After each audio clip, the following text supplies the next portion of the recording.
So, on to our program and our speakers, Ken Wester and Loretta Cochran. Ken, you're up first. Welcome. All right, thanks a lot. We're getting it here. Switch over. This is Ken Wester with Arkansas Tech University, and certainly glad to be here today. And I'm glad that all of you could join us to talking about one of the hot topics of what's going on today.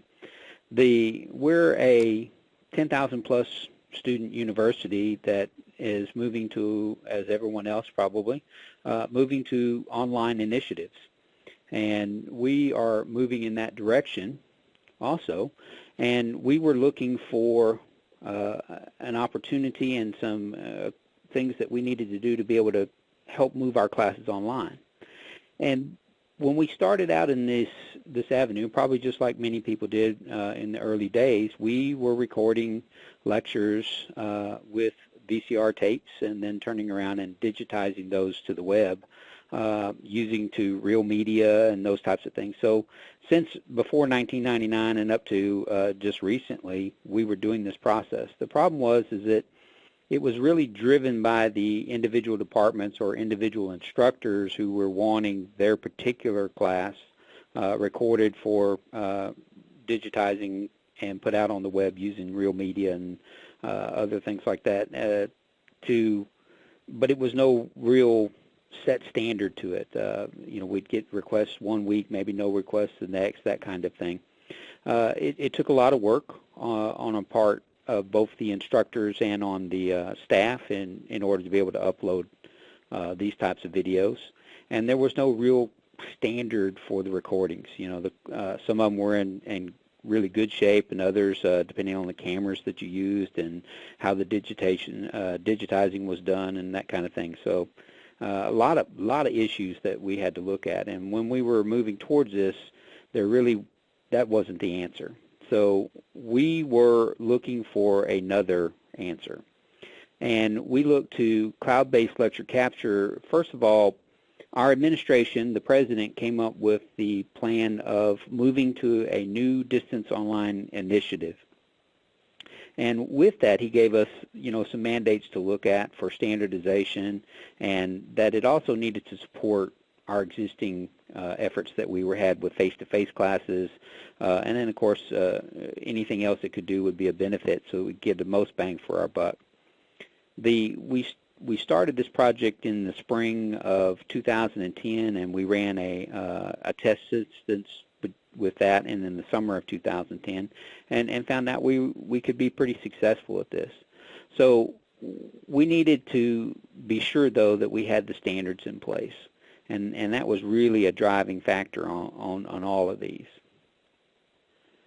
Why did we choose Tegrity?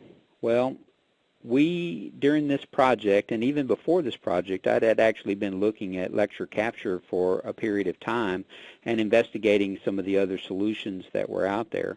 We didn't want a hardware-based solution. We needed something that was going to allow us the most flexibility in being able to capture these lectures. So we had already knew that we didn't want to install a whole bunch of equipment and have to have the personnel out there to maintain those under each one of those classroom desks and that kind of thing.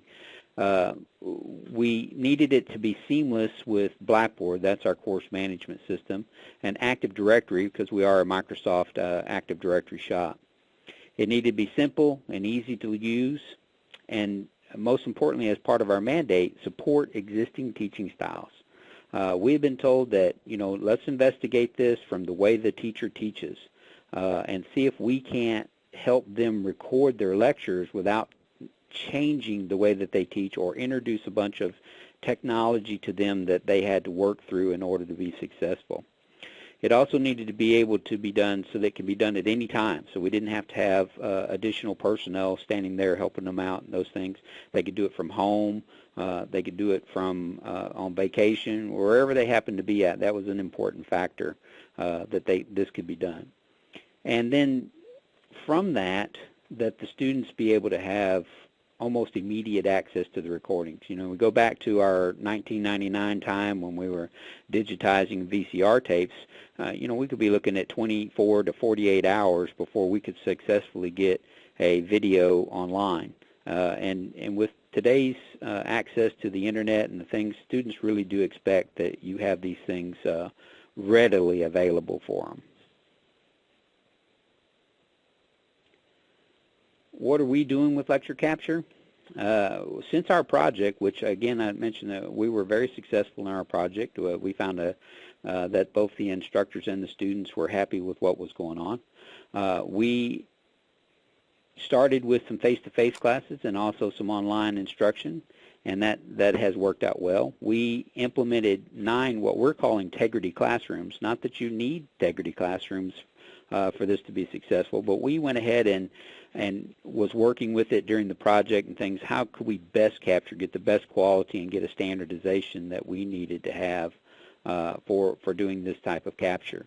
So we set up 9 Tegrity classrooms, and we are using multiple cameras, and in some instances we're just using a singular camera.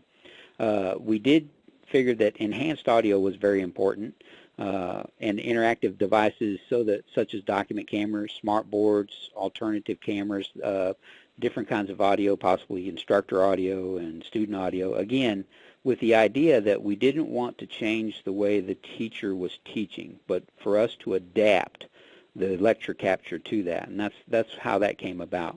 We also have 2 mobile Tegrity carts for impromptu recordings, because we've been very successful at recording meetings, recording demonstrations, special events using these mobile Tegrity carts that we've created, which just basically is just some good audio that we could extend, some PTZ cameras that we could control, and a computer with the Tegrity software on it. So it's been very successful that we've had for it. We are, as I mentioned before, a Blackboard CMS school, so we have 255 courses currently with the Tegrity class link associated in the Blackboard course. And this has produced for us over this time 2,488 Tegrity recordings. That's 888 hours of video. It's pretty good for the starting out that we've done. We've had 20,880 student views with over 4,607 viewing hours. That's pretty positive adoption that we've had. So everybody that I've talked to, everybody that we've demonstrated this for, as we've moved into the classrooms with them, it's all been very positive towards this. The faculty feedback's been positive. And we're still getting requests. Just had another meeting yesterday with another academic unit wanting to install Tegrity into 2 more classrooms. So it's definitely reaching out. Our surveys, as Dr. Cochran will talk about, show increases in student grades and production from the students. And students like, again, that the recordings are available almost immediately. You know, we get through there with the process that Tegrity's using and the instructors. When they log out of the computer from after the class is over, within just a few minutes after that recording is available online for those students to walk right out of class, walk into one of the labs, and review what they had just gone through if they weren't on their way to another class. So it's been quite successful. Well, with all types of environments you have challenges and lessons learned, and this is no different with that. We did have a very successful setup, but you still have those things that you got to work through. One of the things that we did find, and this really deals with our online students as well, and our dormitory students, that we noticed we had to make some changes in our dormitory network to make sure everything worked properly. Not all students have high-speed internet access. Providing demo sessions to students online before they sign up for online courses and checking their technology capabilities and resources, we're finding out is not only important for Tegrity but for online usage all the way across the board. So we really have to make sure that our constituents, the ones that are going to be providing for these classes, and that their technology is up to date enough to successfully view and work through whatever it is that we produce for them online. When we were doing these lecture captures for example, one of our distinguished lecture series and those types of things where a speaker comes in and you got one chance of capturing this, we felt that it was necessary for us to go ahead and set up backup video, which actually Tegrity supports quite well. So if we had, for some reason or another, our computer failed or the camera went out or whatever, we would usually run an additional backup camera at the back of the room for these types of one-time shots. And if that happened, no problem. We would just import the video from the additional camera and use that as a replacement for what we were recording. It worked out really well. The training of instructors on distance presentation methods and course design is really critical for your success, especially when we're talking about the online stuff. You know, what to produce, what kind of things you could record, what maybe some of the limitations of writing on a whiteboard, for example, or those types of things might be. The Tegrity software is certainly capable of capturing all that, but it may not always be the best medium to produce it for the audience. So we definitely need some training and doing those types of things up front. Bringing in, you know, recording only what makes sense to the audience. You could record everything. You could have 8 hours classes with 8 hours worth of video out there, but that probably wouldn't make sense for those things. So training in that and deciding what you want to do with your particular videos is really important. And without a doubt, quality makes a difference. The audio makes a difference, and we, in midstream of our project, actually switched over to the RevoLabs X-Tag USB microphones, which work well with Tegrity, and they're small, wearable microphones that use noise cancellation, which improved our audio capabilities quite a bit. Where do we go from here? Well, as we said, that it's been very successful. The faculty and students are very happy with it, and I'm getting requests on a regular basis to move forward. And our distance learning initiative is also making a big jump. We had 32 online courses this fall, and that's online only. And we're looking at adding 22 more online only classes for the spring. So I see a significant jump in our usage here. We have 2 more Tegrity classrooms, maybe 3 with the one request I got yesterday, that we're going to implement this fall. And again, I'll make sure that when I say Tegrity classrooms, these are our idea behind setting it up, again, for recording the way the teacher teaches. So we go in, and when we say a Tegrity classroom, we go in and evaluate the classroom and figure out the best places we can put cameras and audio and that type of thing that we can best support the teaching methods for that room. And that's what we mean by Tegrity classrooms. Expanding video techniques to include more classes from the sciences. You know, how do we record labs, and how do we record microscopes and projects and those things like that? And really, we found that Tegrity is very acceptable to that. As long as we can get into the computer, we can record it. And that's been real important for our success with this. I'd like to introduce Dr. Cochran. She's been on this project since the very beginning, working with us and helping us through this. Dr. Cochran? Thank you, Ken. I teach in the College of Business. I teach the Core Operations Management course. And when Ken and his team came to the faculty in the summer of 2010 and looking for volunteers or folks that would like to try the package Tegrity, a couple of faculty in the College of Business had already been looking at it, and so we immediately said, oh, yes, we want to try this. And I knew which class immediately I wanted to try it with. It was my operations class. It's a quantitative course, and it is required of all of our students. And so for it, if you don't pass it the first time, you've got to take it until you do successfully finish. And that was a concern of mine. I did have, to me, a large number of students that were not being successful the first time. So I'm always looking for tools that I can use to help them successfully grasp the material initially. And it's an average size class for our school, between 50 and 80 students a term. It's offered every term. We have a typical student body of a traditional age college junior. It's a junior level course. And the setting was, what I'd been doing was just a typical lecture-based class setting where I'd work problems on the dry erase board or use the computer software like Microsoft Project or Excel to work problems. And so we had it, so it really was a problem-oriented homework that was then reflected on the test that I gave them.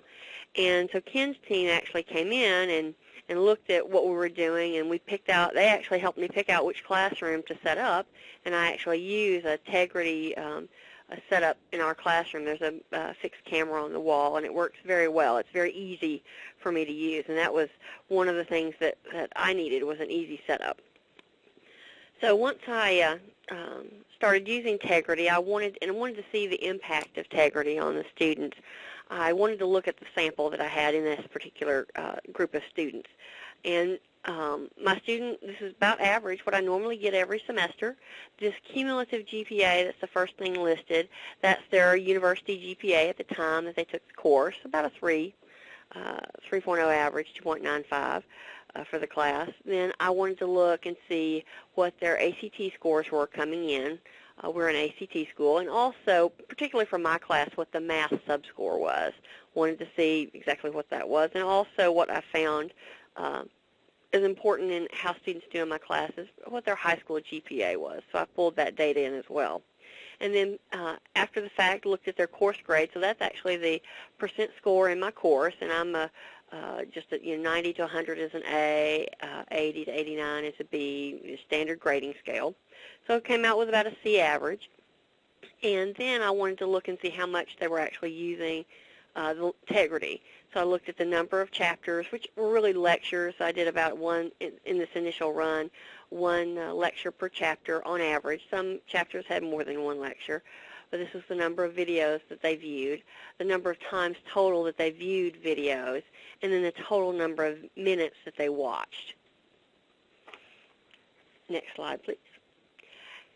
And then I gave them a survey at the end of the course. In addition to capturing the Tegrity metrics off the system and then pulling it in with the grading, I also gave them a short survey to find out what their feelings were about the product.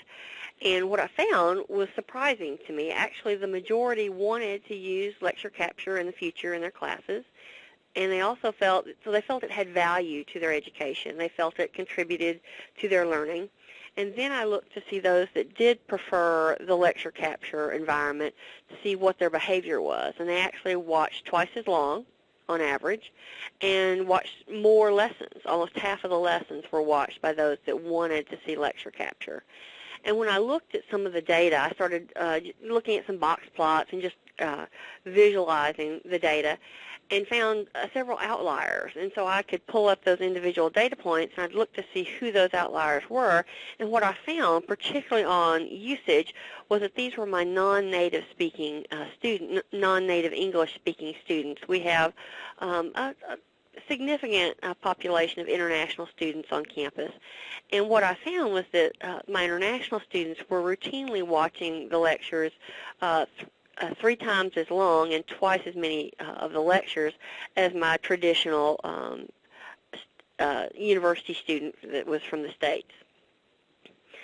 So then I wanted to see really what the relationship was between course grades and the use of Tegrity. So I looked at their letter grade versus the mean number of minutes that they watched, the average number of minutes they watched the Tegrity lectures, but also pulled up their median watching behavior as well. And what I found was pretty interesting is that some of my A students, some of them didn't need the Tegrity lectures at all, and so they weren't watching them. And so the median score I thought was a better representative. The median time watched was a better representative of what that group of students by letter grade was doing.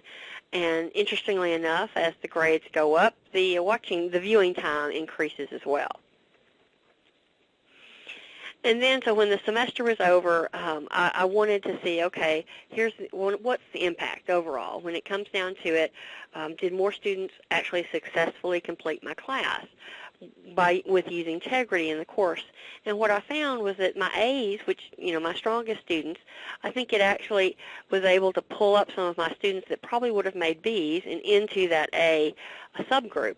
But for me, as an instructor, looking at the entire class, that very last group, those that would not normally be successful, I had a significant change there from the number of folks that did not successfully complete the previous fall. And this one student that did not pass the class did not use Tegrity when I went back and looked at this particular student's data. And importantly here, I didn't change anything else with the course. The same books, all the other outside resources that we used. The one thing I did that was there, and of course I'm the only one that teaches the class, the only thing I did was add the Tegrity resource.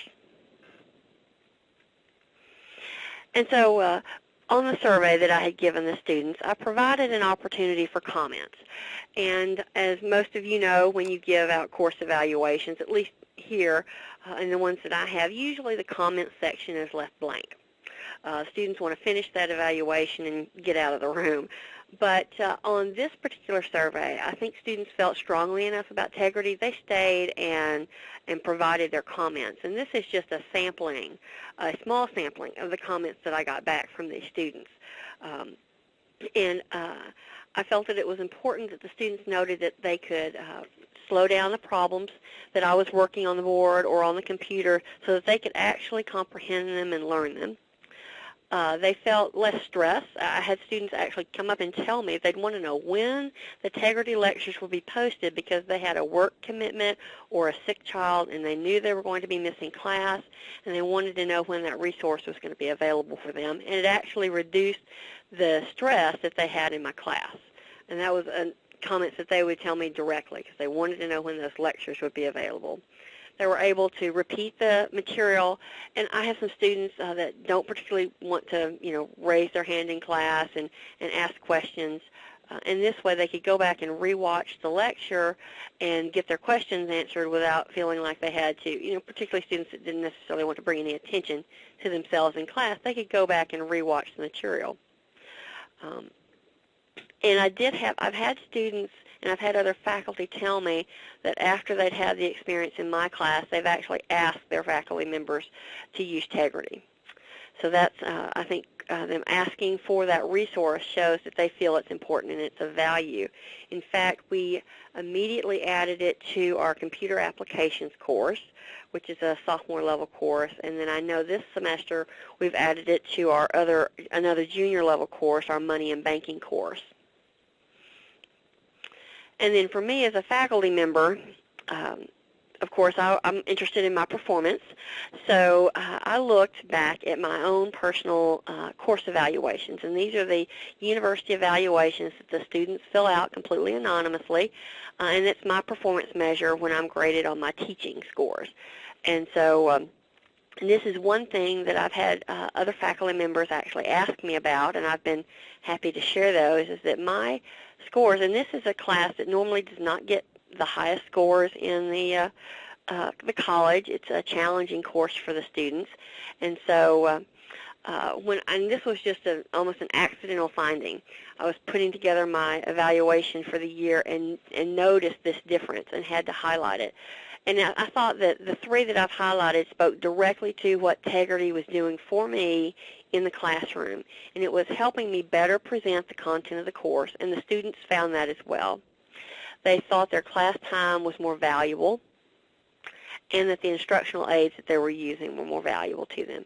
And, of course, it brought up several other things as well, but those three in particular I felt spoke directly to what Tegrity was doing for the class. And then finally, some things that I learned as I went, because I'm one of those faculty members that Ken was talking about that has no experience in distance learning. I didn't have any understanding of multimedia principles before I started this. I've done some research since then to see how I could improve what I was offering the students. And I did find, and this was reinforced by some student comments, that the longer the lectures, if I tried to do a lecture for the full 50 minutes of my classes, that they couldn't manage that was just too much for them. They liked it in smaller bites. So I've had to break up some of my recordings, and so some I'll actually capture what I'm doing in class real time, and others I'll come back in during off time when the classroom's not being used, and we'll record specific topics for them or specific solutions to problems. Because I found when I go back and look at the types of videos, because I have both, they watch the problems being worked out either on the computer or on the whiteboard, the smart board that we have, and of course Tegrity captures that. They watch those more frequently. And I did find one thing that the students found important, and particularly for my online-only classes, is that I actually go through and do a recording of the first day of class, the syllabus review and expectations of the course. I have at least a reasonable number of students that add the class after the first day, and they miss that orientation to the class, and they can go back and see it exactly as everyone else did, and they really have appreciate that, and they've expressed that to me. Whenever I get more than one, and that's how I describe a significant minority of students, when I get more than one email or communication or comment about a topic in the class that they have had difficulty with, I'll take time, and sometimes it's just a little 10-minute video where I go in and work another example problem, or I pull up another resource and try to present the material in a different light, and then I'll post that on Tegrity for them and just send out a little email blast to let everybody know that I posted another resource. The students really appreciate that because I can do that. I'll get those emails in the evening or on the weekend, and I can go in at the first chance I have, make that recording, send it out, and the students get it when they need it before the next class period usually, and that takes care of their question, and they can feel more comfortable in moving on to the new material. And that really leads me to the final lesson, and what everyone seems to appreciate is that it really has given me more flexibility and the students. I'm able to do more in my classes now instead of less. I have found that I can answer questions through the videos, through the Tegrity lectures, that normally I might have had to take additional class time for, and I can actually present more material, different types of material. I'm able to use class time differently with more experiential exercises instead of having to put up quite as many problems, because I know the students that get it the first time are comfortable to move on, and those that didn't, there's additional resources for them, and they actually are able to use those resources as needed. And J.D., that really sums up what I have, and it's back to you. Okay, Loretta, thank you. Ken, thank you as well. We will get to Q&A in a moment. We are getting a lot of questions, but first, I'd like to make a quick word about Tegrity. Tegrity, which was acquired by McGraw-Hill Education in October 2010, is being used at more than 200 universities and colleges in the U.S. Over 50% of deployments are campus-wide, and Tegrity just reached 20 million student views. With no servers or classroom-based appliances to purchase, install, or manage, Tegrity is very easy to use, and in a recent survey of more than 9,000 students, nearly 75% said Tegrity improved their grades, and 95% said they contributed to learning. To learn more, please visit Tegrity.com. Okay, let's get on to these questions. First one here, Ken, probably for you. Are you concerned about security and integrity in the cloud? What's the backup plan if or when the cloud goes down? Well, that is a certain problem for a lot of people these days. Is it's out there and who knows what's where. No, I'm not too concerned about in this particular environment. I'm not too concerned about the security out there. You can't get into the Tegrity without authenticating through our resources, so we can set that up where we can limit who can get in and get out. So it's no different than authenticating to our Blackboard resources and those things. So no, I'm not too concerned about that. What do you do if the system becomes available? Of course, in our online classes, it's the same kind of things. We try to have as many resources available and alternatives as possible. If it looked like it was going to be down for any time, we do archive a lot of our courses off to DVD, where we could provide them in other locations if we needed to do that. Okay, another one for you, Ken. Video storage is intensive. Where do you post your videos? Is it within Blackboard, an on-campus server, or a third-party server? Well, luckily, that's one of the reasons that we also looked at Tegrity, is because those videos are actually stored on the Tegrity server, so it's no impact on Blackboard. It's no impact really on our, especially if the distance learners are looking at the videos, there's no impact on our bandwidth, which is a big plus for us. Okay, good. Loretta, do instructors find recording lectures helpful in improving their own presentations? I believe so. Not all the faculty will go back and watch their videos again, but I know those that do, and I do watch a select number of my videos again. It helps me figure out how I'm presenting, and it gives me an opportunity to go back and make modifications to the way that I present the material. Okay.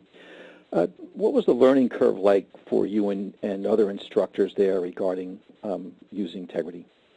Well, I have to say it is really a point-and-click system, and particularly the way Ken has it set up for us. I use a dedicated classroom that has the fixed camera, and so I go in, I clip on my mic, I turn on the computer, I click Tegrity, it brings up and it shows me exactly what the image the camera has, so I can see exactly what the camera's recording. I make one selection and off we go. I had literally about 10 minutes of training with one of Ken's team members to make sure that I could get all the settings right, and then I actually have trained 3 or 4 faculty members on exactly how to use it, and I am not a technology-driven person, so it was very easy, and literally one session and you're ready to go. Okay, good. Can lectures be downloaded for offline review? Yeah, that's, again, another one of those things that Tegrity does support, and it's controlled by the instructor. So the instructor can get a choice whether they want to allow those students to download those. And there is security there, so that if the student downloads that recording to, say, a laptop, then it can only be watched on that laptop. So it's both the protection and the choice is there for the instructor to choose whether they want to download a video, print a slide. The instructor has a lot of control over what happens with Tegrity. Okay. Well, Loretta, this is a quick follow-up question to the one you were just addressing about learning curve, and it relates to the level of technology proficiency amongst the particular instructors. Do you find that learning curve changes with, or is longer, for instance, for instructors who may not be as proficient technologically? Well, we have a pretty broad range of faculty members as far as their technological skills go, and I'm not finding any particular difference in their willingness to use, once they see the benefit, their willingness to get in and try Tegrity, and the fact that it is a one-click option for them. I've had faculty that are very technologically savvy that have used it, and those that really can just barely get their email going, and they find it easy to use as well. Now, Ken has done something very nice for us. He's told us exactly which cameras work well on our laptops and which microphones, and we do have a dedicated support person that can come over and basically walk you through and get all that set up the first time. But I think very occasionally do we have an issue that we even need to make a phone call for once he's done that for us. Okay. Turning to a different subject, what kind of intellectual property policies did you put in place for lecture capture? Well, I'll take a stab at that. There was certainly, during our discussions about how to implement this and things like that, we really worked out of our faculty handbook, which already had, like I said, we've been doing online classes for some time, so looking at the same resources that we had for HTML and for how they were distributing those, so we didn't have to do a lot of extra work for that, and so we really just followed our faculty handbook and the guidelines there. We didn't have to make any significant changes based on that. And again, like I said, we do give the faculty the choice of being able to download and how they handle that content. And there has been some discussions on ownership of intellectual property and for how long it could be used or stay up there and things like that, and those are being worked out within the individual departments. Okay. Another viewer asked this question: can you index a recording to jump to particular points within the session? The students can. There's a commenting section or bookmarking section in there for the students, so that if a student is reviewing a video, they can bookmark certain sections so that they can go back and do that later. Now, with the iPhone app and an iPad app that's in there with it, during a live actual session of the class, the student can actually log into Tegrity at the same time and create bookmarks during the class.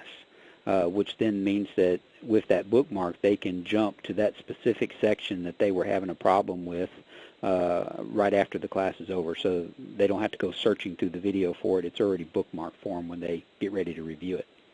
Okay. This question just in, it's a follow-up really to the one we asked before about intellectual property, asking about whether there are systems in place to ensure copyright compliance and licensing of materials that are shared in classes. Presumably related to intellectual property, that's not part of the instructors, but also belonging to others.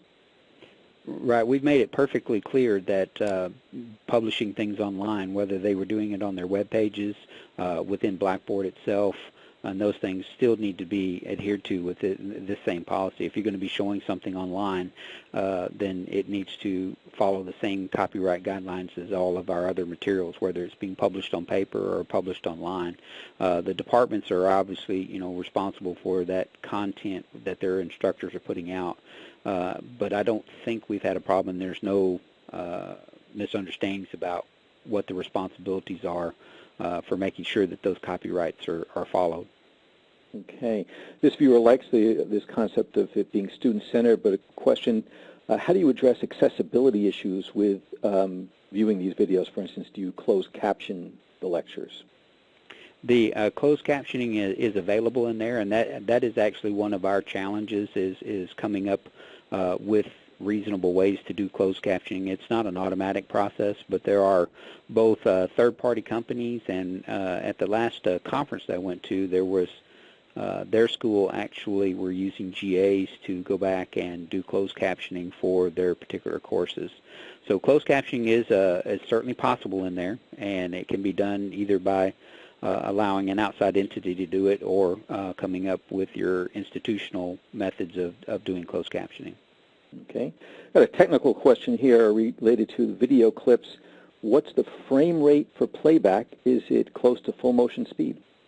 Yeah, it's 30 frames per second if you can handle it but you have the ability to slow that down if you need to. So in the updated version of Tegrity here, we can actually choose the bandwidth that we're trying to send out, which will actually not necessarily slow the video down at 30 frames per second, but actually reduce the quality a little bit so that it's easier for the end user to watch.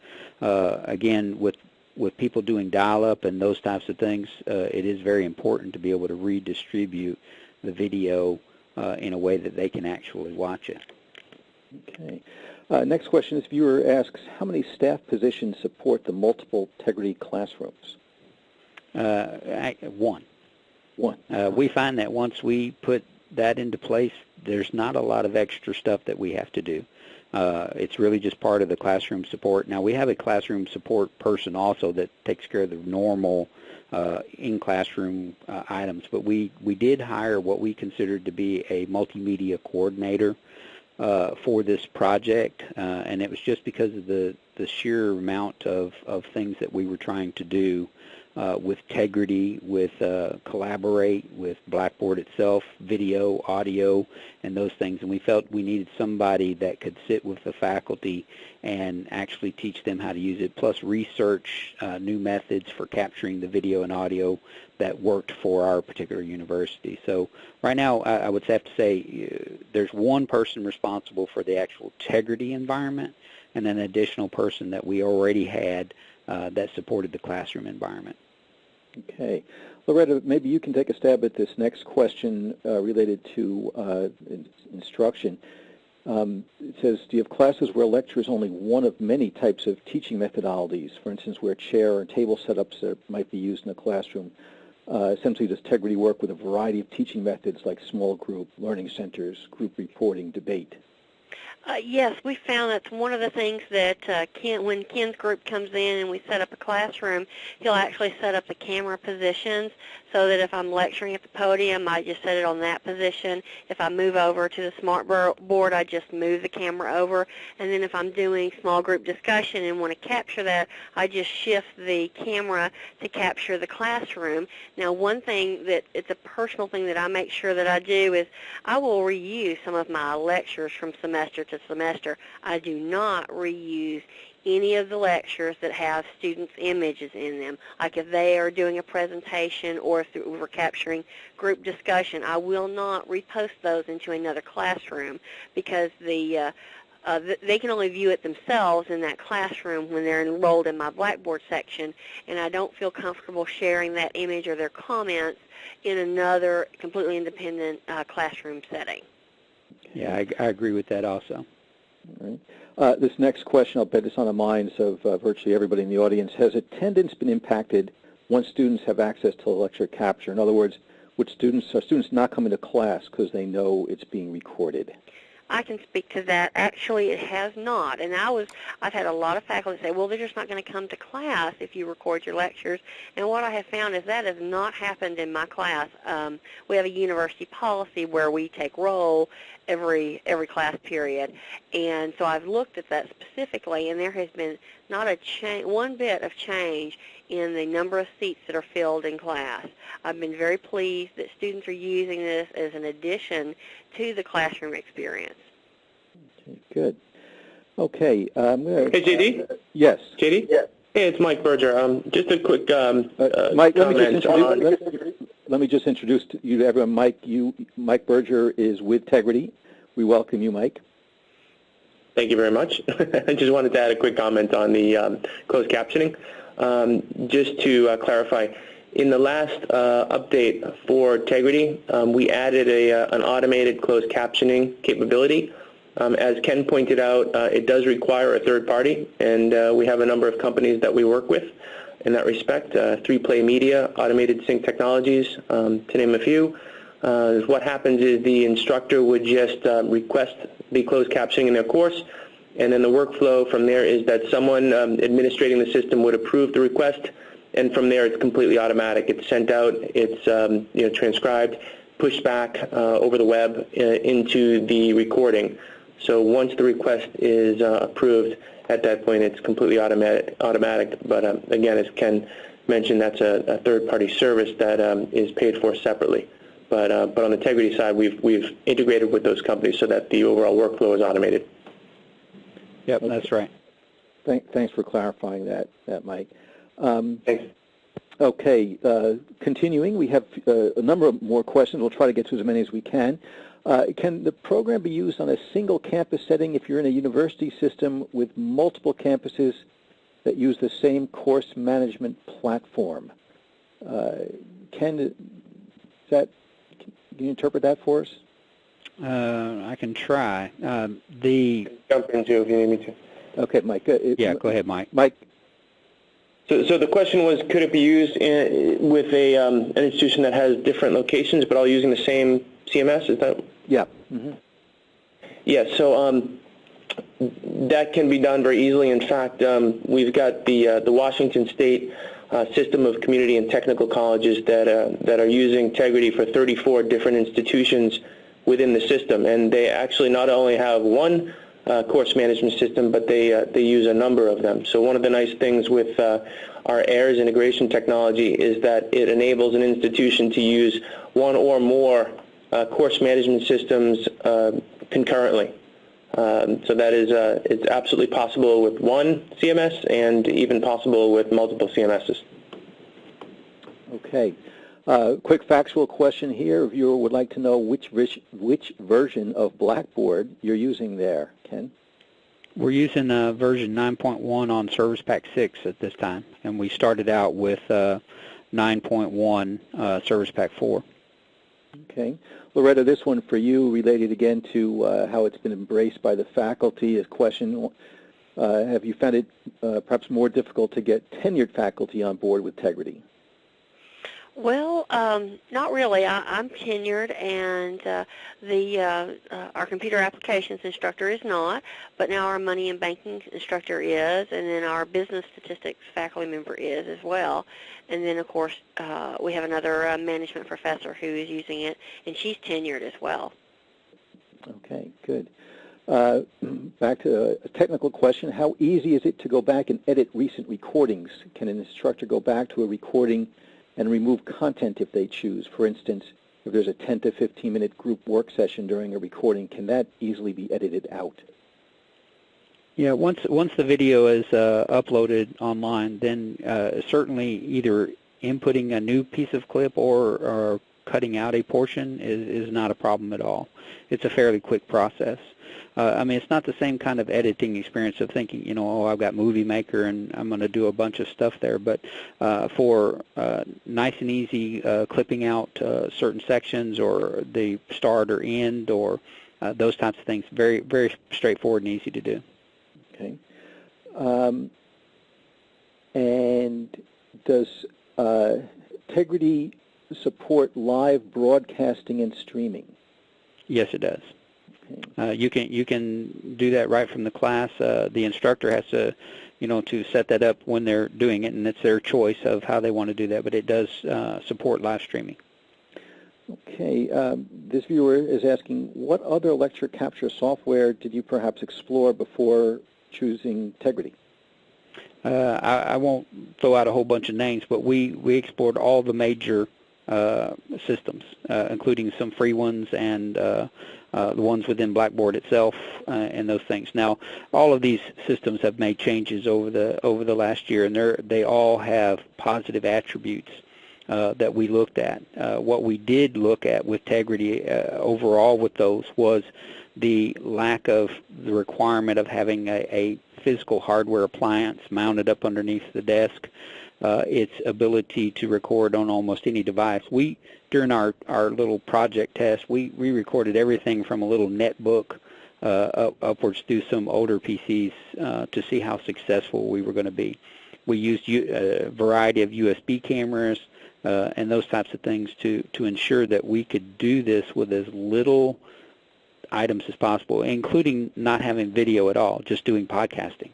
So it was very adaptable to the types of environments we wanted to go with. Okay. Next question is asking for more elaboration on training. It says, our library just today purchased Tegrity. We've been using a trial for a month now, and we are now working on how to approach training the faculty members who are interested in using it. A couple of quick tips for getting started with training, Ken or Loretta? Yeah. You know, we found, and I'll start off in this, and then Loretta, tell me if I'm correct. We really did find that one-on-one training was really helpful for the faculty, and it doesn't take long. So 10, 15 minutes sitting in their office with them or in the classroom that's been set up is really all that's necessary. But that one-on-one attention, I think, is really beneficial. I agree. I think just for me, it was having someone walk me through the process. But really, the training that I think that we kind of came at from around the end was the importance of distance learning and multimedia principles. I think if I'd had that before I tried it the first time, I think my first set of lectures would have been better, and that would have been, I think, for my students that kind of had to work through the pain of my learning curve. But that was the what took a little more time as opposed to just learning how to use the physical components of Tegrity. Yeah, and I think that's come out of our lessons learned too. Is that teaching online is different. And the aspects of it and recording your voice and your video and those things are different, and that really needs to be handled up front. Okay. Here's a question. How do you handle archiving content after each semester? Is it up to each department or centrally managed? It's up to the departments themselves. We watch the number of hours that are online, and of course, because some of the content can be reused from semester to semester, we're not going to go in and automatically archive things off. So we kind of leave it up to the instructor. What we do technically is we look and see if there's a lot of videos out there, or if we're seeing very few views on a video for some reason, then we will contact that individual instructor and ask them if they think it would be a good idea to archive that off if they're not going to use it. Okay. Question about off-hour support. How do you deal with on-demand students that need help on weekends or other hours where Tegrity might not be providing support? Tegrity's been pretty good about providing the support, but we have a 24/7 support desk, and actually as part of our distance learning initiative, we found that not just for Tegrity, but for all aspects of distance learning that was necessary. We have some on-call, that multimedia coordinator and myself are on call for some of the Tegrity problems that you have. And there will be issues with individual students out there because everybody has a different version of software that they're running, and who knows what you have on your individual computers. We try to work through it ourselves, and then when we hit a glitch in there, then we actually contact Tegrity support and get them to help us through the issue. Okay. Viewer wants more information on hardware requirements. What are the hardware requirements for this to work, and to what end does the local IT department support the system?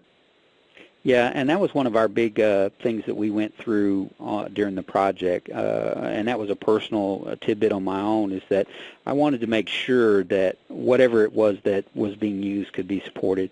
And we found many, many varieties of cameras and audio things were supported. Yes, we did decide on a few things. We did decide on the Microsoft 720p cams just because of the ease of the setup and the way they work. And we are a Microsoft Windows shop, so it was very convenient for us to know that camera was supported. But I've also been successful with a number of other cameras, including the Logitech, which actually I have sitting on my desk right now. And so we did really well with those. Now, on the capture cards, which aren't 100% necessary, but when we talked about these Tegrity classrooms, what we were doing there was coming up with, the best quality video we can. So we were using Sony EVI D70s or D100 PTZ cameras connected to an Osprey capture card. And we've also tried PCI Express, and we've also tried Blackmagic, and also Hauppauge video capture cards work just as well. But we settled in on the Osprey card, the lower-end Osprey card, and that Sony camera and the Revolabs mic, and gave us tremendous flexibility for those rooms. Okay. We have time for just a couple more quick questions. Are the Tegrity lectures available to international distance students? They are available to any student who is enrolled in one of our courses. Okay. Technical question here. Is it possible to schedule the class capture in advance so that on the day and time it's supposed to start, the capture will start and stop automatically? Yes, it is, and we've had some of that working because we have some faculty that would just like to walk into the room. It's our recommendation that the faculty member maintain more control over it, but the scheduler is available and not too difficult to set up. What we didn't want is that they didn't meet class that day, so we end up with an empty recording or something of that nature. So we encourage the faculty member to participate in actually setting it up, but it is certainly possible to do that. Okay. And this viewer wants to know whether you have a preferred freestanding USB video camera that you like. We do like the Microsoft 720. It seems to give really good video, and like I said, with our particular Windows machines, it works really well. But the Logitech is equally as good. Okay. And finally, this one for you, Loretta. Do you know, or Ken, how many faculty are actually using Tegrity class lecture capture at Arkansas Tech? Over 200. Over 200. That's quite a testament. I mean, they might not all be recording full lectures and the things, but I think even just during the project, and we found one way to get our project really off the ground was to give stuff away. So we handed out a lot of webcams and microphones and got people going and recording little individual things. We probably have 70 or 80 actual instructors recording something all the time, and another 100 or so just using it on a periodic basis, seeing how that it'll work for them. Okay. Well, in the interest of time, we need to conclude our Q&A session now. Audience, thank you for your questions.